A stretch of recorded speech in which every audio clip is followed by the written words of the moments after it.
साथियों, आज महानवमी है। आज देवी सिद्धिदात्री का दिन है। मैं सभी देशवासियों को नवरात्रि की बधाई देता हूं। कल विजयादशमी का महापर्व है। अन्याय पर न्याय की जीत, असत्य पर सत्य की जीत, अंधकार पर प्रकाश की जीत। विजयादशमी भारतीय संस्कृति के इस विचार और विश्वास का कालजयी उद्घोष है।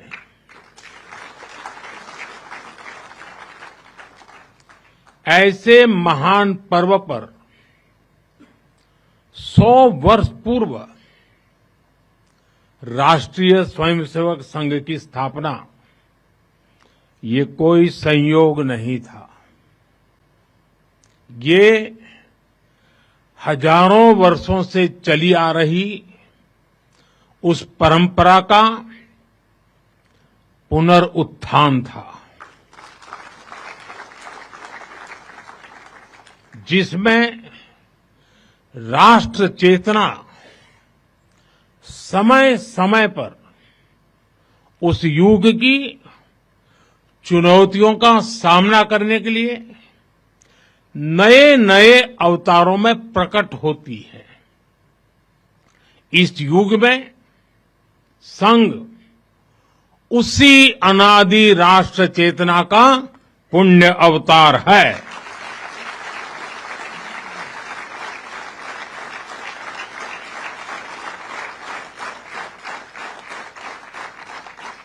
साथियों,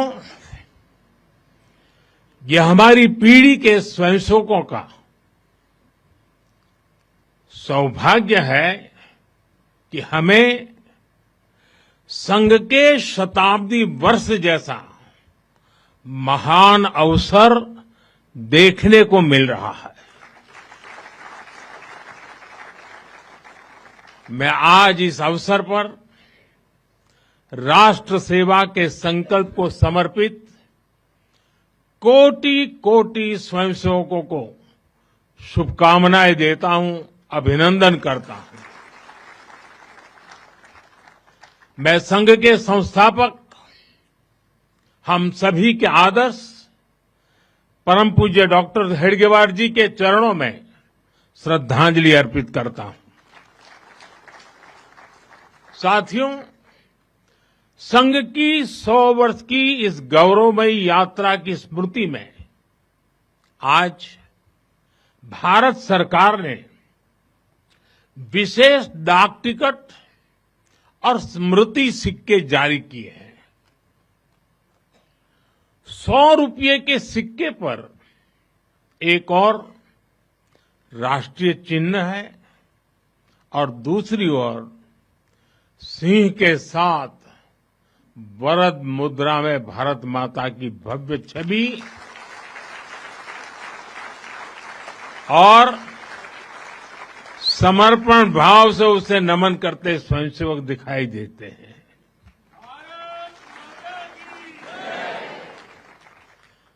भारतीय मुद्रा पर भारत माता की तस्वीर संभवतः स्वतंत्र भारत के इतिहास में पहली बार ऐसा हुआ है।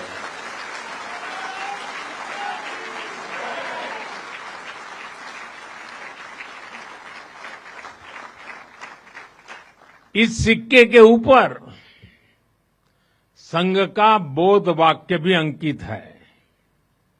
राष्ट्राय स्वाहा इदं राष्ट्राय इदं न मम। साथियों, आज जो विशेष स्मृति डाक टिकट जारी हुआ है उसकी भी अपनी एक महत्ता है। हम सभी जानते हैं 26 जनवरी को गणतंत्र दिवस की परेड की कितनी अहमियत होती है। 1963 में 1963 में आरएसएस के स्वयंसेवक भी 26 जनवरी की उस राष्ट्रीय परेड में शामिल हुए थे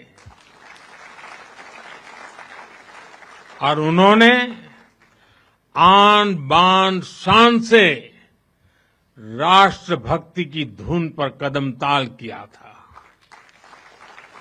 इस टिकट में उसी ऐतिहासिक क्षण की स्मृति है। साथियों, संघ के स्वयंसेवक जो अनवरत रूप से देश की सेवा में जुटे हैं, समाज को सशक्त कर रहे हैं, इसकी भी झलक एक स्मारक डाक टिकट में है। मैं इन स्मृति सिक्कों और डाक टिकट के लिए देशवासियों को बहुत बहुत बधाई देता हूं। साथियों, जिस तरह विशाल नदियों के किनारे मानव सभ्यताएं पनपती हैं, उसी तरह संघ के किनारे भी और संघ की धारा में भी सैकड़ों जीवन पुष्पित पल्वित हुए हैं। जैसे एक नदी जिन रास्तों से बहती है, उन क्षेत्रों को, वहां की भूमि को, वहां के गांवों को सुजलाम सुफलाम बनाती हुई अपने जल से समृद्ध करती है, वैसे ही संघ ने इस देश के हर क्षेत्र, समाज के हर आयाम को स्पर्श किया है। यह अविरल तप का फल है, यह राष्ट्र प्रवाह प्रबल है। साथियों, जिस तरह एक नदी कई धाराओं में खुद को प्रकट करती है, हर धारा अलग अलग क्षेत्र को पोषित करती है, संघ की यात्रा भी ऐसी ही है। संघ के अलग अलग संगठन भी जीवन के हर पक्ष से जुड़कर राष्ट्र की सेवा करते हैं। शिक्षा हो, कृषि हो, समाज कल्याण हो, आदिवासी कल्याण हो, महिला सशक्तिकरण हो, कला और विज्ञान का क्षेत्र हो, हमारा श्रमिक भाई बहनों, समाज जीवन के ऐसे कई क्षेत्रों में संघ निरंतर कार्य कर रहा है। और इस यात्रा की भी एक विशेषता रही है। संघ की एक धारा अनेक धारा तो बनी, मल्टीप्लाई तो होती गई, लेकिन उनमें कभी विरोधाभास पैदा नहीं हुआ, डिवीजन नहीं हुआ, क्योंकि हर धारा का, विविध क्षेत्र में काम करने वाले हर संगठन का उद्देश्य एक ही है, भाव एक ही है, राष्ट्र प्रथम, नेशन फर्स्ट। साथियों, अपने गठन के बाद से ही राष्ट्रीय स्वयंसेवक संघ विराट उद्देश्य लेकर चला और ये उद्देश्य रहा राष्ट्र निर्माण। इस उद्देश्य की पूर्ति के लिए संघ ने जो रास्ता चुना वो था व्यक्ति निर्माण से राष्ट्र निर्माण, और इस रास्ते पर सतत चलने के लिए जो कार्यपद्धति चुनी वो थी नित्य नियमित चलने वाली शाखा है। साथियों, परम पूज्य डॉक्टर हेडगेवार जी जानते थे कि हमारा राष्ट्र तभी सशक्त होगा जब हर नागरिक के भीतर राष्ट्र के प्रति दायित्व का बोध जागृत होगा। हमारा राष्ट्र तभी ऊंचा उठेगा जब भारत का हर नागरिक राष्ट्र के लिए जीना सीखेगा। इसलिए वो व्यक्ति निर्माण में निरंतर जुटे रहे और उनका तरीका भी कुछ अलग ही था। परम पूज्य डॉक्टर हेडगेवार जी से हम बार बार सुना है, वो कहते थे जैसा है वैसा लेना है, जैसा चाहिए वैसा बनाना है। लोक संग्रह का डॉक्टर साहब का ये तरीका कुछ कुछ अगर समझना है तो हम कुम्हार को याद करते हैं।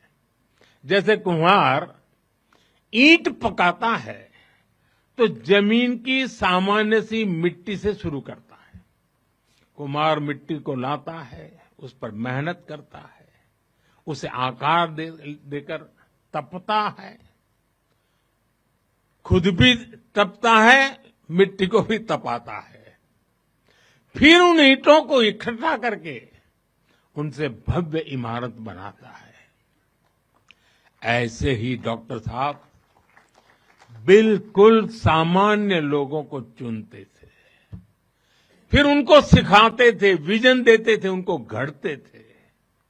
इस तरह वो देश के लिए समर्पित स्वयंसेवक तैयार करते थे।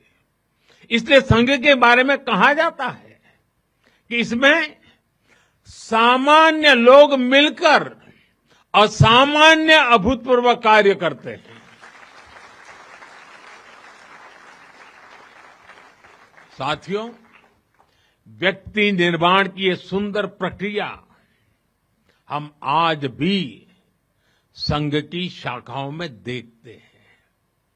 संघ शाखा का मैदान एक ऐसी प्रेरणा भूमि है जहां से स्वयं सेवक की अहम से वयम की यात्रा शुरू होती है।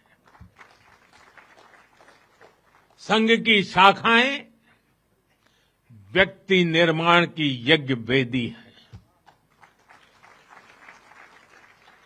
इन शाखाओं में व्यक्ति का शारीरिक, मानसिक और सामाजिक विकास होता है।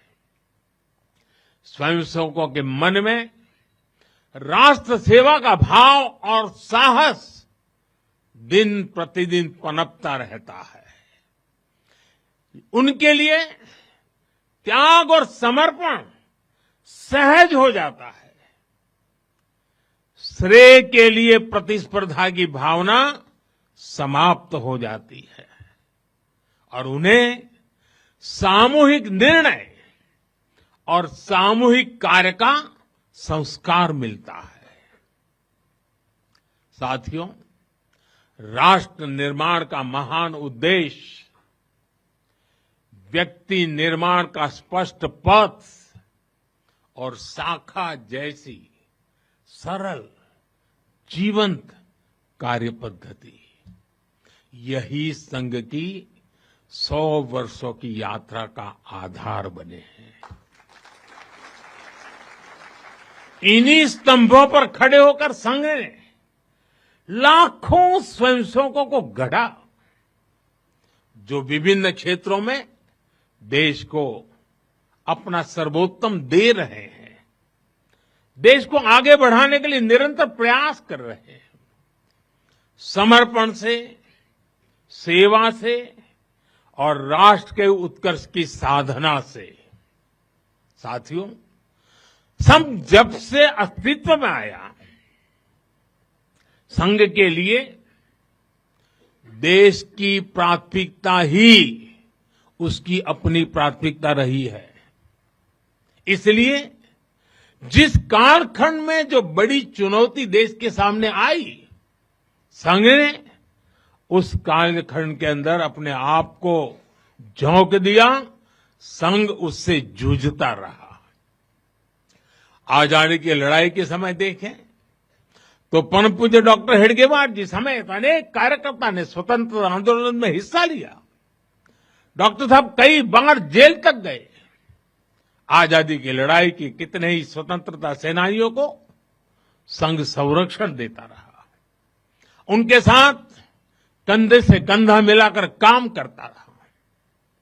1942 में 1942 में जब चिमूर में अंग्रेजों के खिलाफ आंदोलन हुआ तो उसमें अनेक स्वयंसेवकों को अंग्रेजों के भीषण अत्याचार का सामना करना पड़ा। आजादी के बाद भी हैदराबाद में निजाम के अत्याचारों के खिलाफ संघर्ष से लेकर गोवा के स्वतंत्रता आंदोलन और दादरा नगर हवेली की मुक्ति तक संघ ने कितने ही बलिदान दिए और भाव एक ही रहा, राष्ट्र प्रथम।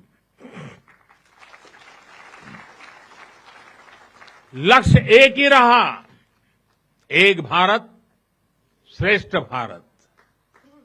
साथियों, राष्ट्र साधना की इस यात्रा में ऐसा नहीं है कि संघ पर हमले नहीं हुए, संघ के खिलाफ साजिशें नहीं हुई।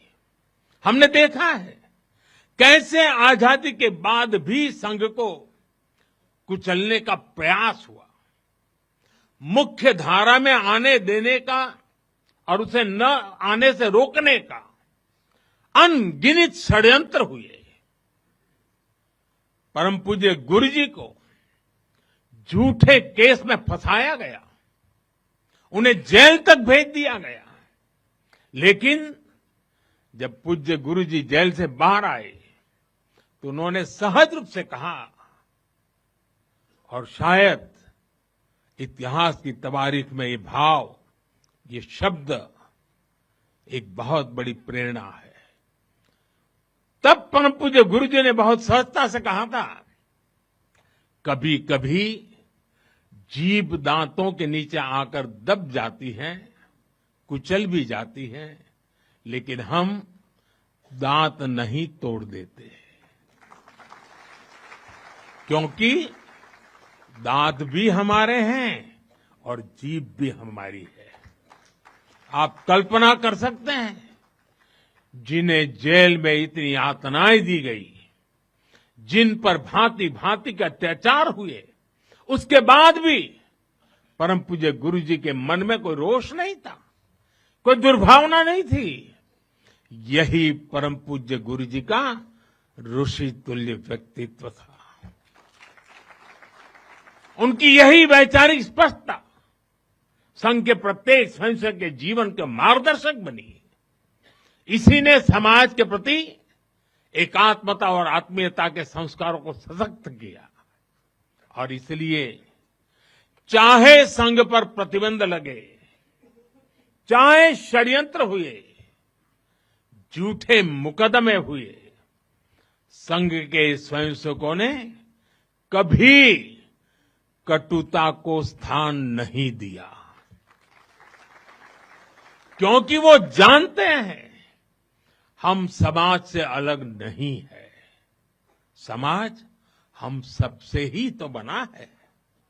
जो अच्छा है वो भी हमारा है, जो कम अच्छा है वो भी हमारा है।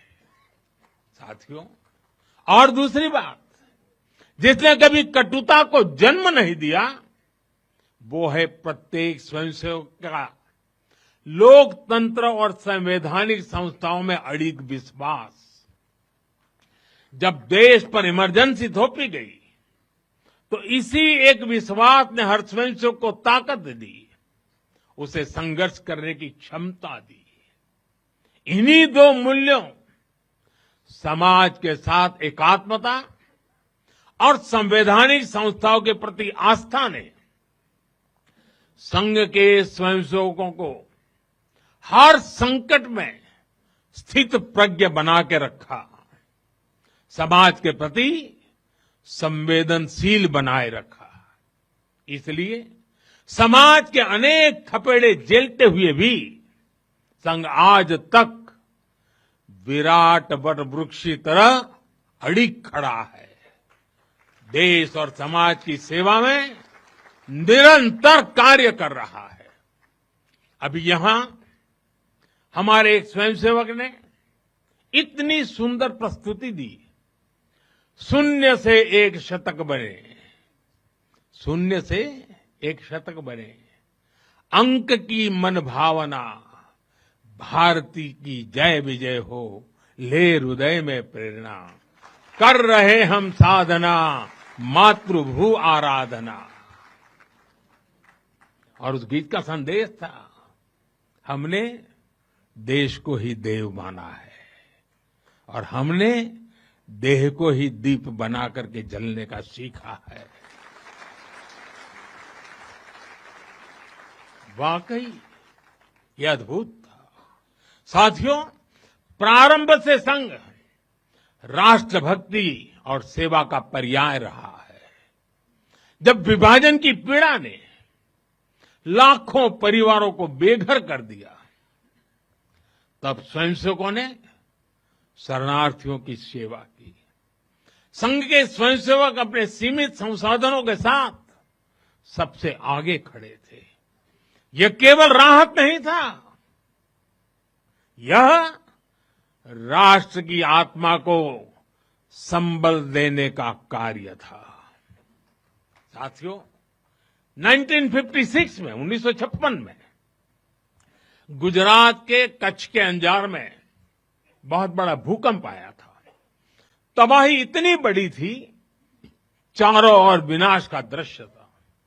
उस समय भी संघ के स्वयंसेवक राहत और बचाव में जुटे थे। तब परम पूज्य गुरु जी ने गुजरात के वरिष्ठ संघ के प्रचारक वकील साहब को, जो समय गुजरात का कार्य संभालते थे, उन्हें एक पत्र लिखा था। उन्होंने लिखा था, किसी दूसरे के दुख को दूर करने के लिए निस्वार्थ भाव से खुद कष्ट उठाना एक श्रेष्ठ हृदय का परिचायक है। साथियों, खुद कष्ट उठाकर दूसरों के दुख हरना, ये हर स्वयंसेवक की पहचान है। याद करिए 1962 के युद्ध का वो समय, संघ के स्वयंसेवकों ने दिन रात खड़े रहकर सेना की मदद की, उनका हौसला बढ़ाया, सीमा पर बसे गांवों में मदद पहुंचाई। 1971 में लाखों शरणार्थी पूर्वी पाकिस्तान से भारत की धरती पर आए। उनके पास न घर था न साधन। उस कठिन घड़ी में स्वयंसेवकों ने उनके लिए अन्न जुटाया, आश्रय दिया, स्वास्थ्य सेवाएं पहुंचाई, उनके आंसुओं को पोंछा, उनकी पीड़ा को साझा किया। साथियों, एक बार, और हम जानते हैं 1984 सिखों के खिलाफ जो कत्लेआम चलाया गया था, अनेक सिख परिवार संघ के स्वयंसेवकों के घरों में आकर के आश्रय ले रहे थे। यह स्वयंसेवकों का स्वभाव रहा है। साथियों, एक बार पूर्व राष्ट्रपति डॉक्टर एपीजे अब्दुल कलाम चित्रकूट गए थे। वहां उन्होंने नानाजी देशमुख जिस कार्य को कर रहे थे, उस आश्रम स्थान को देखा था, वहां के सेवा कार्य देखे, वो हैरान रह गए थे। उसी प्रकार से पूर्व राष्ट्रपति प्रणब मुखर्जी भी जब नागपुर गए, तो वो भी संघ के अनुशासन, संघ की सादगी, उसको देखकर बहुत प्रभावित हुए थे। साथियों, आज भी आप देखें, पंजाब की बाढ़, हिमाचल उत्तराखंड की आपदा, केरल के वायनाड की त्रासदी, हर जगह स्वयंसेवक सबसे पहले पहुंचने वालों में से एक रहते हैं।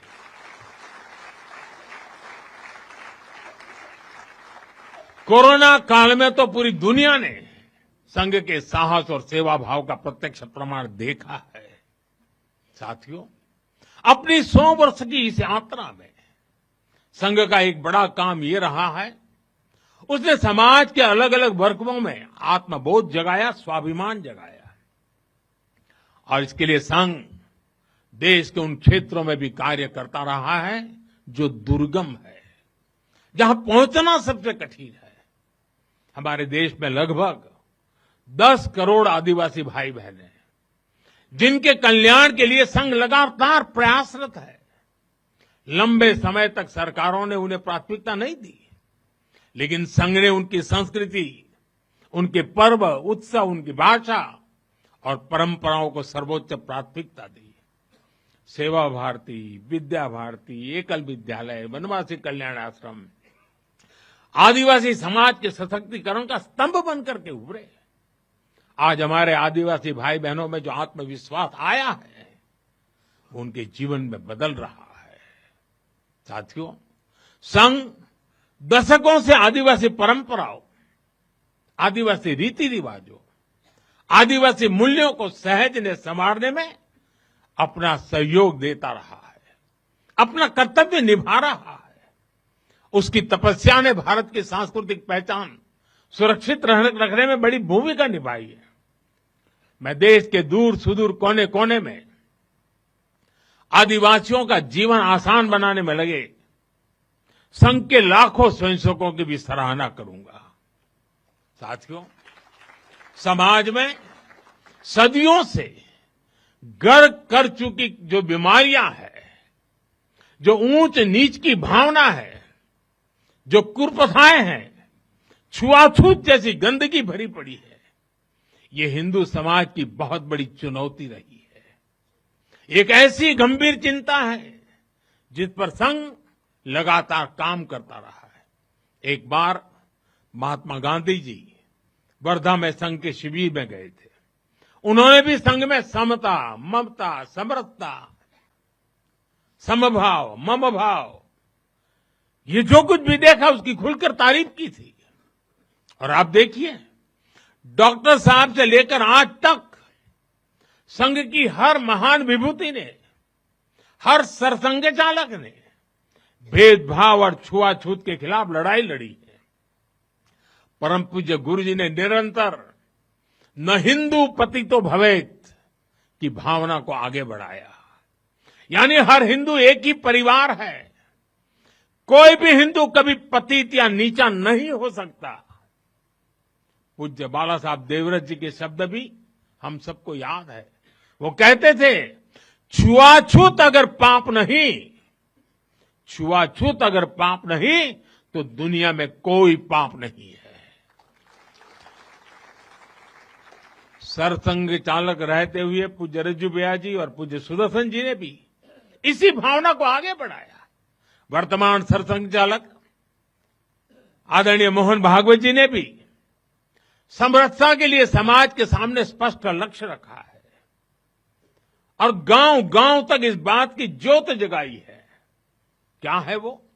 उन्होंने कहा, एक कुआं, एक मंदिर और एक श्मशान। इसे लेकर संघ देश के कोने कोने में गया है। कोई भेदभाव नहीं, कोई मतभेद नहीं, कोई मनभेद नहीं। यही समरसता का आधार है, यही सर्वसमावेशी समाज का संकल्प है। और संघ इसी को निरंतर नई शक्ति दे रहा है, नई ऊर्जा दे रहा है। साथियों, जब 100 साल पहले संघ अस्तित्व में आया था तो उस समय की आवश्यकताएं, उस समय के संघर्ष कुछ और थे। तब हमें सैकड़ों वर्षों की राजनीतिक गुलामी से मुक्ति पानी थी, अपने सांस्कृतिक मूल्यों की रक्षा करनी थी। लेकिन आज 100 वर्ष बाद जब भारत विकसित होने की तरफ बढ़ रहा है, जब भारत दुनिया की तीसरी सबसे बड़ी इकोनॉमी बनने जा रहा है,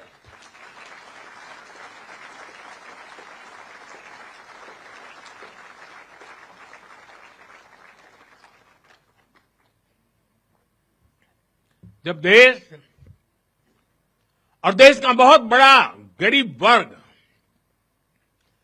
गरीबी को परास्त करके, गरीबी को पराजित करके आगे आ रहा है, जब हमारे युवाओं के लिए नए नए सेक्टर्स में नए अवसर बन रहे हैं, जब ग्लोबल डिप्लोमेसी से क्लाइमेट पॉलिसीज तक भारत विश्व में अपनी आवाज बुलंद कर रहा है, तब आज के समय की चुनौतियां अलग है, संघर्ष भी अलग है। दूसरे देशों पर आर्थिक निर्भरता हमारी एकता को तोड़ने की साजिशें, डेमोग्राफी में बदलाव के षड्यंत्र, एक प्रधानमंत्री के नाते मैं नम्रतापूर्वक कहूंगा कि मुझे बहुत संतोष है कि हमारी सरकार इन चुनौतियों से तेजी से निपट रही है।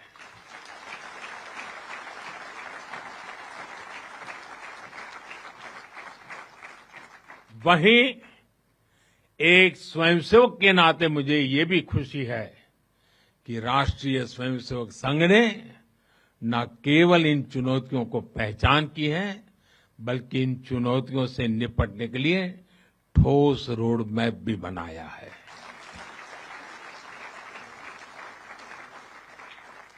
अभी माननीय दत्ता जी ने जिन चीजों का उल्लेख किया, मैं अपने तरीके से फिर से एक बार उसका उल्लेख करना चाहूंगा।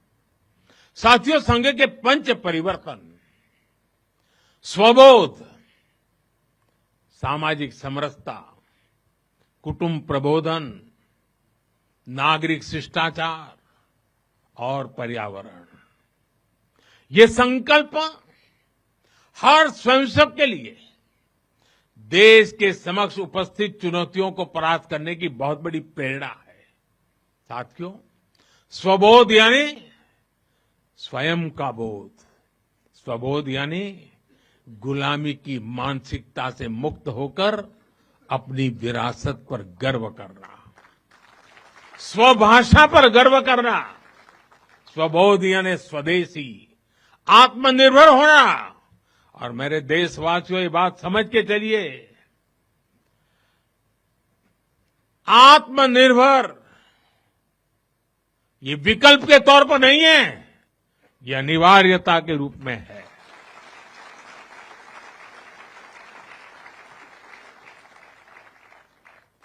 हमें स्वदेशी के अपने मूल मंत्र को समाज का संकल्प बनाना है। हमें वोकल फॉर लोकल के अभियान को उसकी सफलता के लिए वोकल फॉर लोकल ये हमारा निरंतर एक नई ऊर्जा प्रदान करने वाला घोषवाक्य होना चाहिए, प्रयास होना चाहिए। साथियों, संघ ने सामाजिक समरसता को हमेशा अपनी प्राथमिकता बनाए रखा है। सामाजिक समरसता यानी वंचित को वरीयता देकर सामाजिक न्याय की स्थापना करना, देश की एकता को बढ़ाना। आज राष्ट्र के सामने ऐसे संकट खड़े हो रहे हैं जो हमारी एकता, हमारी संस्कृति और हमारी सुरक्षा पर सीधा प्रहार कर रहे हैं। अलगाववादी सोच, क्षेत्रवाद, कभी जाति, कभी भाषा को लेकर विवाद, कभी बाहरी शक्तियों द्वारा भड़काई गई विभाजनकारी प्रवृत्तियां, ये सब अनगिनत चुनौतियां हमारे सामने खड़ी है। भारत की आत्मा हमेशा विविधता में एकता ही रही है। अगर इस सूत्र को तोड़ा गया तो भारत की शक्ति भी कमजोर होगी, और इसलिए हमें इस सूत्र को निरंतर जीना है, उसे मजबूती देनी है।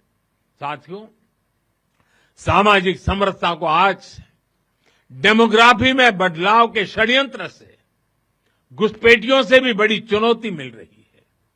ये हमारी आंतरिक सुरक्षा और भविष्य की शांति से भी जुड़ा हुआ प्रश्न है। और इसलिए मैंने लाल किले से डेमोग्राफी मिशन की घोषणा की है। हमें इस चुनौती से सतर्क रहना है, इसका डटकर मुकाबला करना है। साथियों, कुटुंब प्रबोधन आज समय की मांग है। जो समाज शास्त्र के सदियों से चली आई पंडितों की भाषा है, उनका कहना है, हजारों साल तक भारत के जीवन में जो प्राण शक्ति रही है, उसके अंदर एक कारण उसकी परिवार संस्था है। भारतीय समाज व्यवस्था की सबसे मजबूत इकाई अगर कोई है तो भारतीय समाज में पनपी हुई एक मजबूत परिवार व्यवस्था है। कुटुंब प्रबोधन यानी उस परिवार संस्कृति का पोषण जो भारतीय सभ्यता का आधार है, जो भारतीय संस्कृति से प्रेरित है, जो जड़ों से जुड़े हैं।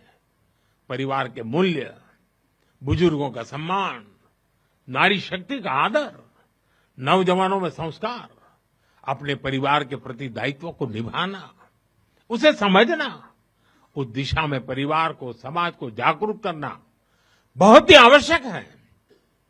साथियों, अलग अलग कालखंड में जो भी देश आगे बढ़ा, उसमें नागरिक शिष्टाचार की बहुत बड़ी भूमिका रही है। नागरिक शिष्टाचार अर्थात कर्तव्य की भावना, नागरिक कर्तव्य का बोध हर देशवासी में हो। स्वच्छता को बढ़ावा, देश की संपत्ति का सम्मान, नियमों और कानूनों का सम्मान, हमें इसे लेकर आगे बढ़ना है। हमारे संविधान की भावना है नागरिक अपने कर्तव्यों का पालन करे। हमें संविधान की इसी भावना को निरंतर सशक्त करना है। साथियों, पर्यावरण की रक्षा वर्तमान और आने वाली पीढ़ियों के लिए बहुत जरूरी है। ये पूरी मानवता के भविष्य से जुड़ा है। हमें इकोनॉमी के साथ ही इकोलॉजी की भी चिंता करनी है। जल संरक्षण, ग्रीन एनर्जी, क्लीन एनर्जी, ये सारे अभियान इसी दिशा में है। साथियों, संघ के ये पंच परिवर्तन, ये वो साधन है जो देश का सामर्थ्य बढ़ाएंगे, जो देश को विभिन्न चुनौतियों से निपटने में मदद करेंगे, जो 2047 तक विकसित भारत के निर्माण का आधार होंगे।